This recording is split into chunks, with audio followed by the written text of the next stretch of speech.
Hello everybody, welcome to another quick video. Popped out today, just fairly local, up to Fairley Woods. Been in a few times, but it's the first time this sort of autumn that we've been down. We had a little bit of moisture in the air, a little bit of rain through the week, so I thought, pop up, see if there's any chance of any mushrooms growing. And I thought, an ideal test. Can you do macro, or believable macro, with a 12 to 100? So, let's go and have a look.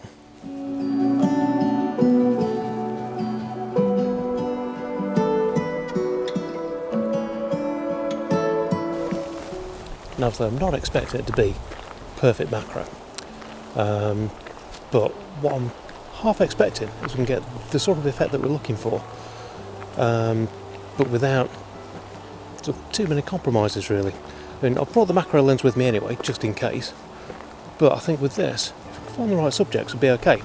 But typically, and seems to be the norm, we've come out and it's high winds again. So we're hoping when we get deep into the woods, that'll let us be out and sort of be able to get some decent shots in.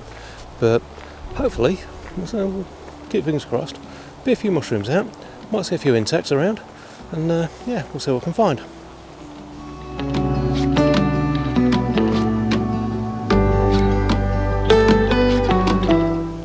So one thing you've got to remember as well, because this isn't a macro lens, you can't get really close in. So you've got to sort of factor that in, so you've got to sort of pull back a little bit further.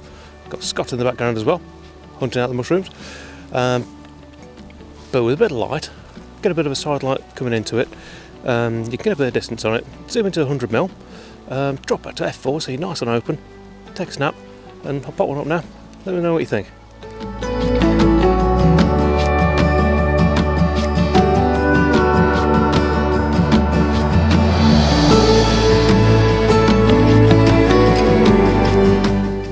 So there you go, first little patch of mushrooms that we found, well, toadstools really. So, got something in the bag. Gonna keep on wandering around, but the thing to remember at the minute, we're just getting into autumn, so the colours really aren't coming out. A little bit of leaf fall, but not a lot of colour. So we're concentrating on what's down on the floor, rather than sort of looking at the canopies and stuff like that. Hopefully there are a few little shapes out there, we'll pick them out and get a couple of shots in, but the bulk of it today is going to be looking down, finding small things, and trying this out as a macro lens. Let's see if it'll actually do it, and hopefully I'll get some nice results.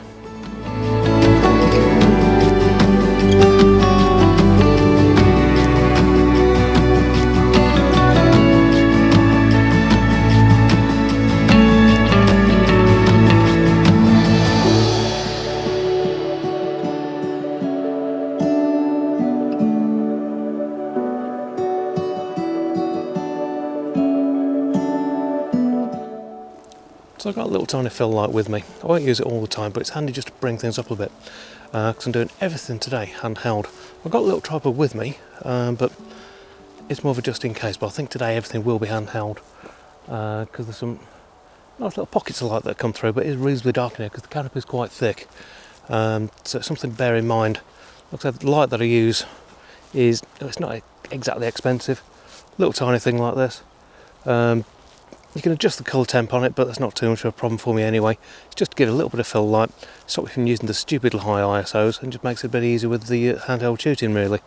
But what I found with the 12 to 100 is it's such an astonishing lens. You can do handhold stuff at stupid sort of shutter speeds, so it's not something that you really sort of have a great concern over.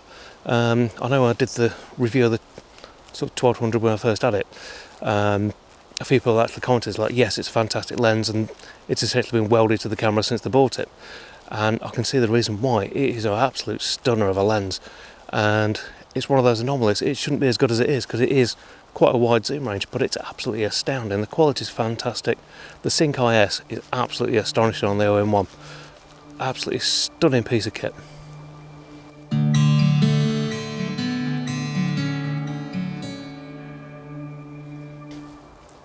Now, obviously we are in some woods, which does mean that if I see something nice, I'm going to take a shot. I mean, there's one of these trees in the background here, which I actually think works quite nicely. Most little silhouette. I think I'm going to go for a black and white image for this one, because there's a bit too much sort of depth to the image to actually make it work as, you know, sort of a standard sort of image. So you're looking for separation between the trees. There's not a lot of that, but what's there is some lovely shapes, and I think working them as a silhouette, so a nice high contrast black and white, I think it's going to work quite well. I'll pop it up now for you.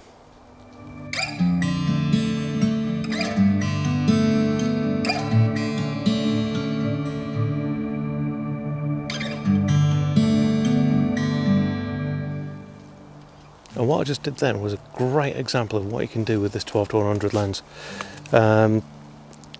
Stacked my ISO to 200. It is fairly dark in here, and so the auto on the camera was looking at ISO 6400, which to me is a bit too much. So locked that to 200, left it aperture priority, so I'd let the shutter speed sort down, and it's 1/3 seconds. Handheld, completely crystal clear and stable. Absolutely stunning. But yeah, let me know if you think that's sort of a normal thing with the lens. For me, it's just blown me away. I just can't believe that you can do that sort of thing with it. But yeah, let us know what you think. I'm proper impressed with it.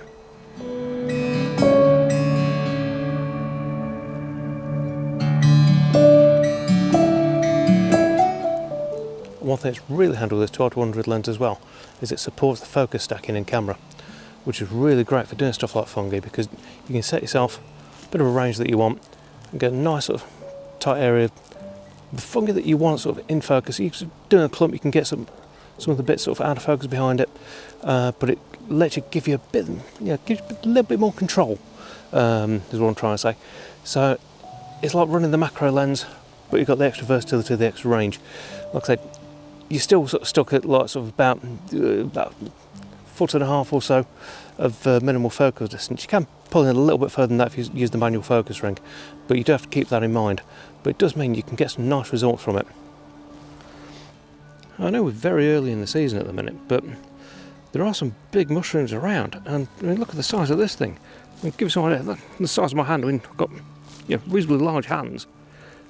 Look at the size of that. But it's already sort of obviously curling up, it's on the turn, and looks like it's been nibbled quite a bit by the squirrels as well, so it's been here for a while. So, a bit of a strange year all round, really. But yeah, the strange year just seemed to be carrying on. We've had, across all of Europe really, very, very hot summers, very, very dry summers as well. I mean, we're officially in drought conditions in most of the country now. We're getting little dribs and drabs of rain, so I wasn't expecting to see quite as much fungi as we've got going on here. Very, very unusual, and some of it looked like it was there very, very early as well. But might have found a fly agaric, which obviously that's the sort of goal when you come out sort of mushroom hunting. Find the fly agaric, find the classic sort of fairy tale toadstool effect, but might have found one. Not a perfectly formed thing though, it looks like quite late on, but I've got to keep on hunting around, see what we can find. If I can find one, I'll be definitely happy with that.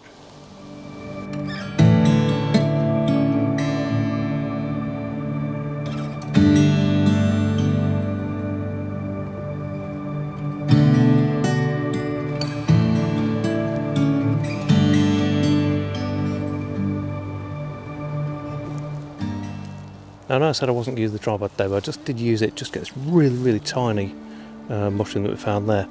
A little bit of side light to it, but it meant I could actually run it at a high resolution shot, which means when I crop down, it'll work really well. Manual focus, so just flip the focus ring back, adjust the manual focus, use the onboard zoom with the OM1 so I can actually see exactly what's happening inside the frame, get that absolutely spot on, 2-second timer, little tiny tripod that I use, and it gives us a nice little shot. So I'll pop that up now for you.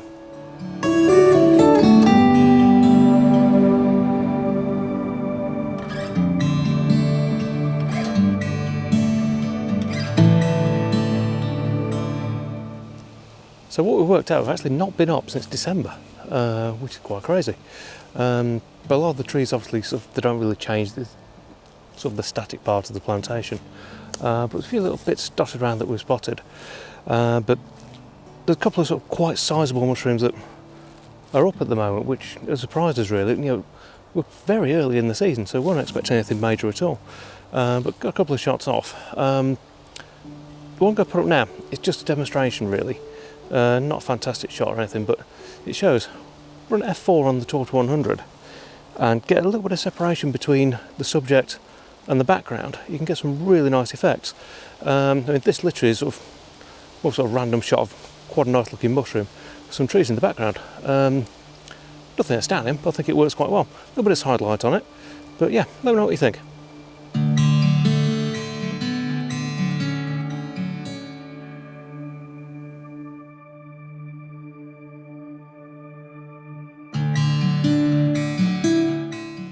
And would you believe, we've found one. And there we go, the fly agaric. It's a little bit chewed. I think the squirrels must have had a bit of a feast on it, but we found one, and it's in quite good sort of shape as well. But yeah, let's get a couple of shots off.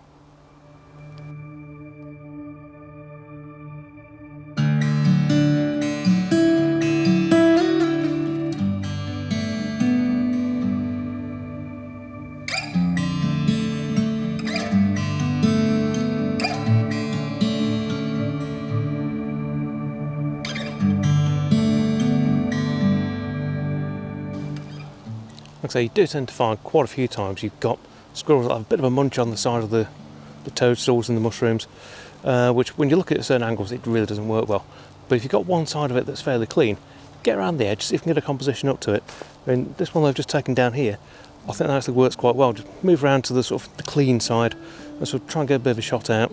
And yeah, I quite like it. Works well with having the nice green moss around it as well. Really gives a nice contrast between the red and the green. Good contrasting colours. And yeah, I think that works nicely.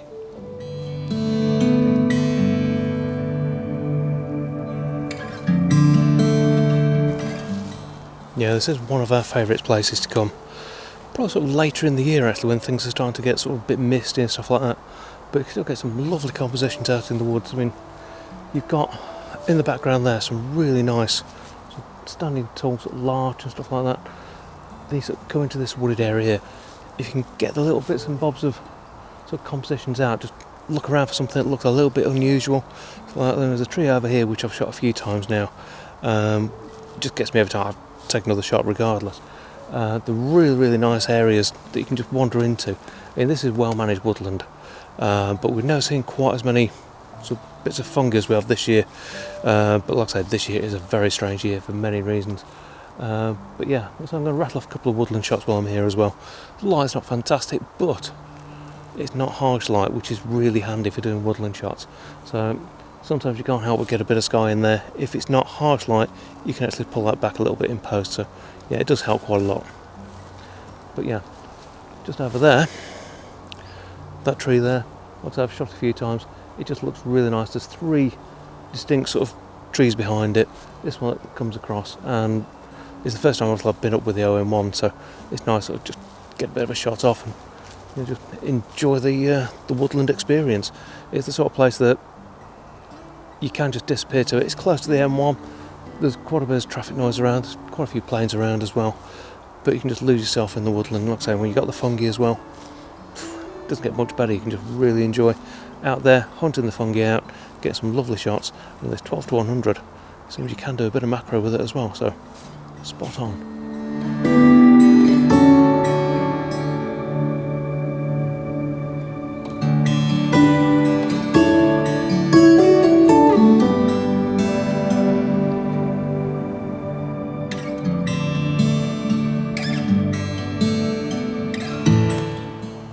Now I've seen quite a few of sort of the mushrooms and toadstools around. They've been sort of lifted up, and I think it's actually by the squirrels. They actually drag them up and sort of do that, which makes me wonder: is there sort of a shortage of sort of acorns and stuff, or is the extreme heat that we had this year triggered them into thinking it's a bit of autumn and they're out getting bits and bobs in?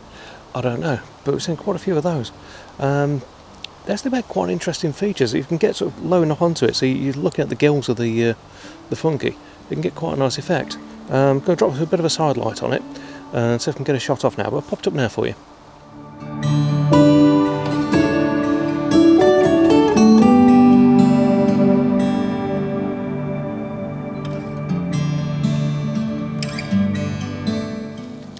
And one thing I found that does seem to work quite well is I actually fixed the ISO on the camera. It stops it from sort of automatically sort of going rattling up to the max ISO, which I've set to 6400 at the moment, so it stops me from doing that. I've set it at 1600, so it gives you a reasonable sort of amount of detail without sort of bumping the noise up too badly. But that means the shutter speeds can actually be slowed down.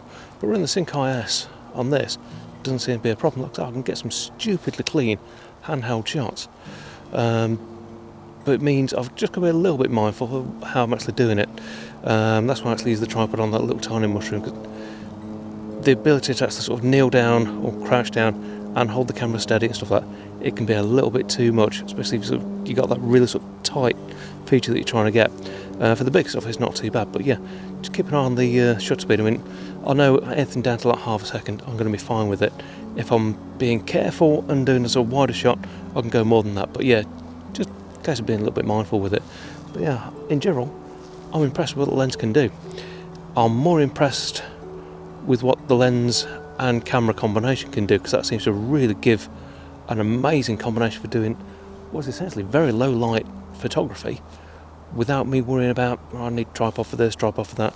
Because one thing that I've discovered since sort of switching systems to the OM1, I don't really like bringing the tripod out. It's just bulk, and I'm not really about bulk. The idea for switching was to keep weight down and keep the bulk down. So yeah, I'm really enjoying this.